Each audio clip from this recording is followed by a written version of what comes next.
A pleasant day, everyone. I'm Zenaida Bantilan, and today I welcome you to the Chapter 17 of our legal aspect in tourism hospitality, which is the special topics. In this chapter, we are expected to discuss the various special laws affecting the tourism industry, identify situations and problems where these special laws may be applied as a solution, identify some tourist establishment that implements as well as not implements these special laws. So, special laws for tourism related establishments. The first one is the Senior Citizen Law or Republic Act number 9257.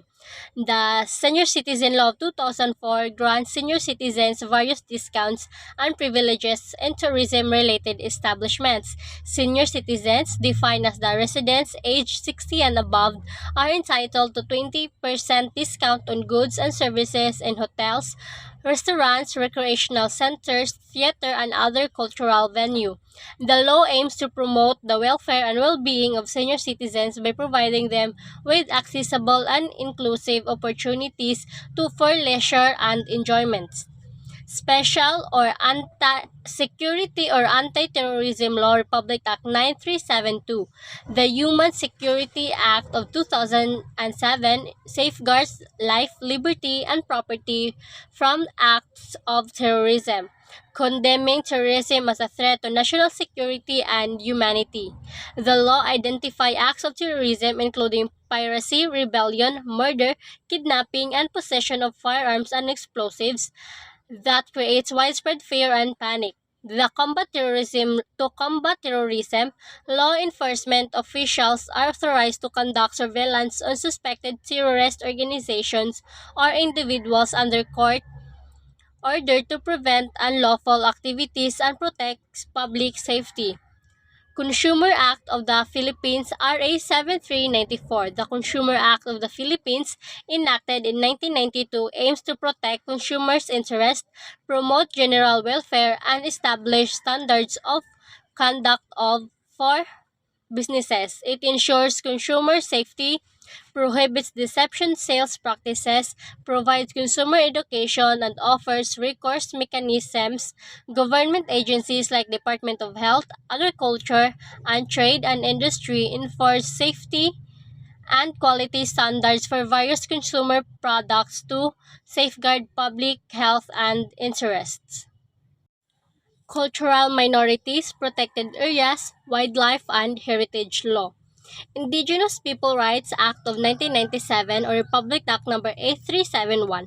The Indigenous People Rights Act recognizes and promotes the rights of indigenous cultural communities, indigenous people within the framework of national unity and development.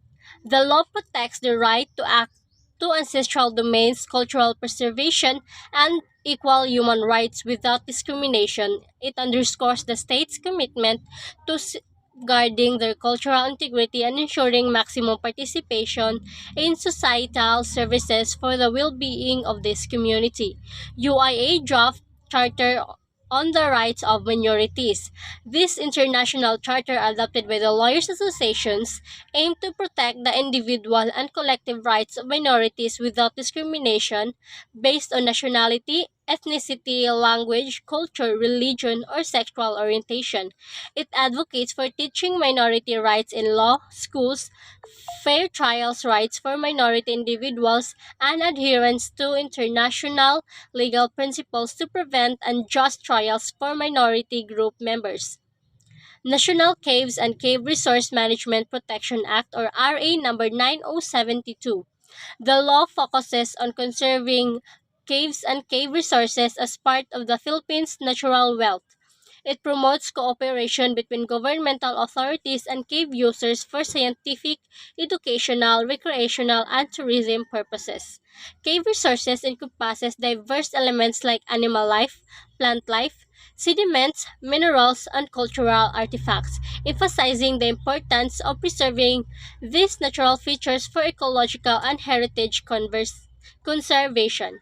Wildlife Resource Conservation and Protection Act or Republic Act 9147. This legislation aims to conserve the country's wildlife resources and habitats to enhance ecological balance and biological diversity. It regulates wildlife collection and trade, aligns the international commitment on wildlife protection, supports scientific research on biodiversity conservation, and prohibits the exploitation of wildlife resources and habitats without proper authorization.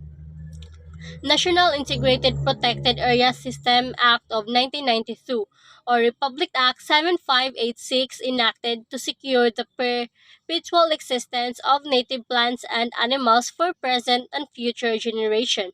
This law establishes the National Integrated Protected Area System NEPAS classified administers designated protected areas to maintain ecological processes, preserve genetic diversity, ensure sustainable resource use, and protect habitats of rare and endangered species throughout various categories such as strict natural reserve, natural park, wildlife sanctuaries, and others.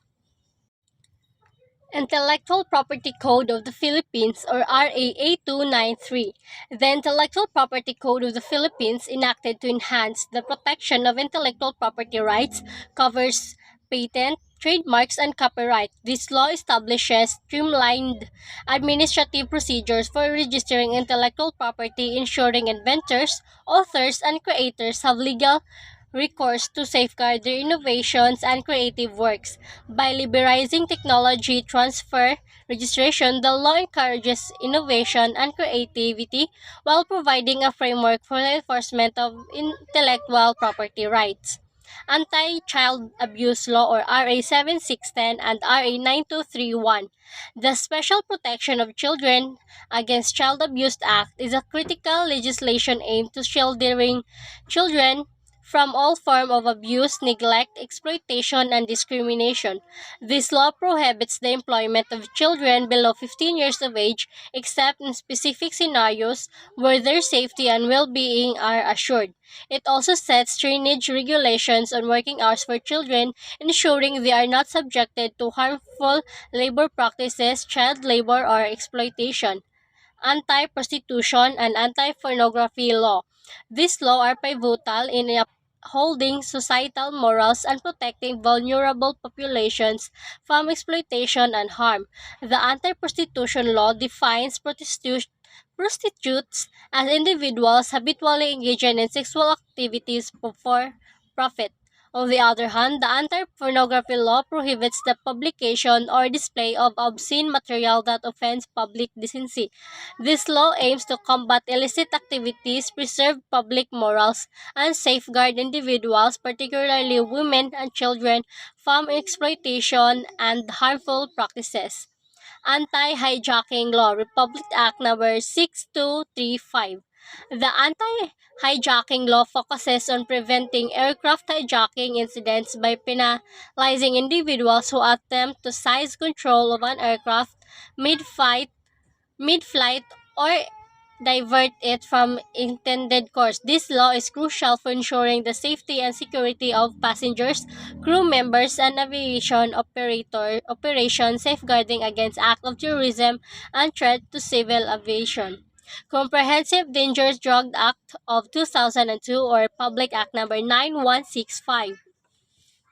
This Comprehensive Dangerous Drugs Act is cornerstone legislation aimed at protecting the country's citizens, particularly the youth, from the harmful effect of illegal drugs. This law establishes a comprehensive strategy to combat drugs trafficking and abuse through integrated policies, programs, and enforcement measures. It emphasizes the need for a balanced approach to drug control, ensuring access to necessary medical treatment while promoting rehabilitation for individuals struggling with drug addiction. Anti-Smoking Law, Republic Act 8749, Philippine Clean Air Act of 1999. The Philippine Clean Air Act aims to balance development and environmental protection, promoting sustainable development. The law seeks to achieve this through a holistic national program for air pollution management, encouraging cooperation and self-regulation among citizens and industries. It emphasizes pollution prevention, public information and education, accountability for environmental impact, and the right of citizens to breathe clean air. Importantly, smoking in public areas, buildings, vehicles, and in closed space outside private residence or designated smoking areas is strictly prohibited with enforcement by local government units. Anti-smuggling law. Unlawful importation, concealment, and sale of articles contrary to law constitutes smuggling under Philippine legislation. The law prohibits fraudulent importation, assisting in illegal imports, and selling or facilitating the transportation of unlawful imported goods. Possession of contrabands is considered evidence of guilt unless adequately explained. Additionally, the law emphasizes that paying taxes after apprehension does not serve as a valid defense in smuggling cases, highlighting the stringent measures against illegal importations. Law on Violence Against Women and Children, Republic Act 9262, or Anti-Violation Act Against Women and Their Children Act of 2004. This law defines violence against women and children as act causing physical, sexual, psychological harm or economic abuse. It covers violence within or outside the family abode, including threats, battery, assaults, coercion, and arbitrary deprivation of liberty. The law also addresses dating relationships outside marriage, emphasizing protection against various forms of violence, ensuring the safety and well-being of women and children.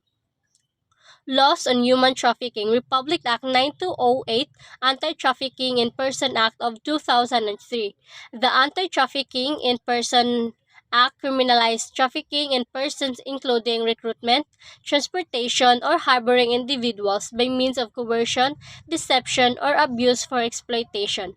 The law particularly focuses on preventing sexual exploitations, forced labor, slavery, servitude, and organ trafficking. It also addresses sex tourism, holding individuals, entities, or establishments accountable for organizing tours that promote sexual exploitation. The law aims to protect vulnerable individuals, especially women and children, from trafficking and exploitation. International commitments. The United Nations Convention on the Rights of the Children emphasizes protecting children from all forms of violence, abuse, exploitation, and trafficking. The convention obligates states to prevent sexual exploitation, violence, and abduction of children, outlining measures for support, prevention, identification, reporting, and judicial intervention. Additionally, the World Congress Against Commercial Sexual Exploitation of Children underscores international cooperation, prevention, protection, and recovery for children affected by commercial sexual exploitation, emphasizing the participation of children in developing and implementing programs to combat exploitation. International Law on Tourism and UNESCO World Heritage Sites in the Philippines. World Tourism Organization UNWTO. The World Tourism Organization, a specialized agency of the United Nations, is a global leader in the tourism sector. It promotes responsible, sustainable, and inclusive tourism development, focusing on the interests of developing countries. The organization encourages the implementation of the Global Code of Ethics for Tourism to maximize the positive economic, social, and cultural impacts of tourism while minimizing its negative effect. With a membership of 157 countries, including the Philippines, and over 300 affiliate members, UNWTO is commitment to achieving the United Nations Millennium Development Goals by reducing poverty and fostering sustainable development.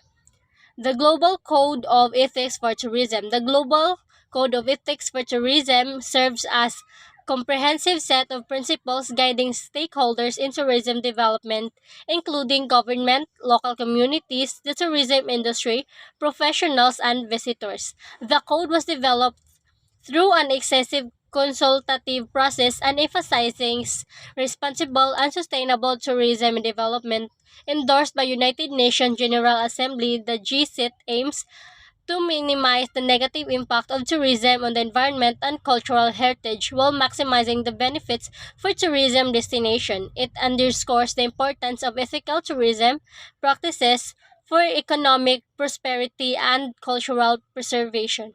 UNESCO World Heritage Sites in the Philippines. The United Nations Educational, Scientific, and Cultural Organization, or UNESCO, aims to identify, protect, and preserve cultural and national heritage worldwide. The Convention concerning the protection of the World Cultural and National Heritage, adopted in 1972, guides UNESCO's World Heritage Mission. States parties, including the Philippines, adheres to this convention, nominating properties on their national territories for inclusion on the World Heritage List. The Philippines boasts several UNESCO World Heritage Sites, including the Baroque Church of the Philippines, Tabit Tubataha Reef Marine Park, Rice Terraces of the Philippine Cordilleras, historic town of Vigan, and Puerto Princesa Subterranean River National Park. These sites showcase exceptional culture and natural significance, reflecting the harmonious relationship between humanity and the environment. The Philippines' participation in international tourism initiate and commission to preserve UNESCO World Heritage Sites underscore its dedication to responsible tourism practices and sustainable development and the conservation of its cultural and natural heritage for future generations. Health tourism. Health tourism in the Philippines involve travel to health spas, resorts, and medical facilities for physical well-being, therapy, and medical treatment. The Department of Tourism aims to position the country as a leading health vacation destination in Asia by diversifying tourism products and promoting Philippine medical tourism through aggressive marketing programs. Health tourism comprises spa tourism, offering body pampering and traditional healing treatment, and medical tourism involves access to healthcare services for maintaining well-being and treating illnesses. Some advantages of medical tourism in the Philippines include competitive costs, skilled medical professionals trained with Western orientation and English fluency among practitioners. Accredited hospital for medical tourism includes St. Luke's Hospital, Asian Hospital, the Medical City, and others. Recognizes for their quality services. Incentives for health tourism investments includes reduced import tariffs on spa equipment and tax holiday for medical equipment, fostering growth in the health tourism sectors. Tourism research. Tourism research is essential for the development and sustainability of the tourism industry in the Philippines. The Local Government Code of the 1991 decentralized tourism function to local government units promoting regional and rural development. The Department of Tourism, through regional tourism councils, coordinates efforts in tourism planning and promoting at the regional level. The tourism planning, product development, and coordinative sectors are responsible for promulgating the tourism master plan and developing new products to enhance tourist sites and facilities. Individuals, partnerships, association, or corporation can engage in tourism research with output protected by copyright law under the Intellectual Property Code of the Philippines. Research output may be considered original creation or derivative works with copyright ownership determined by the nature of the work and employment arrangement. The exclusive license for copyright can be filed with the National Library of Registration, ensuring protection of intellectual property rights in tourism research activities.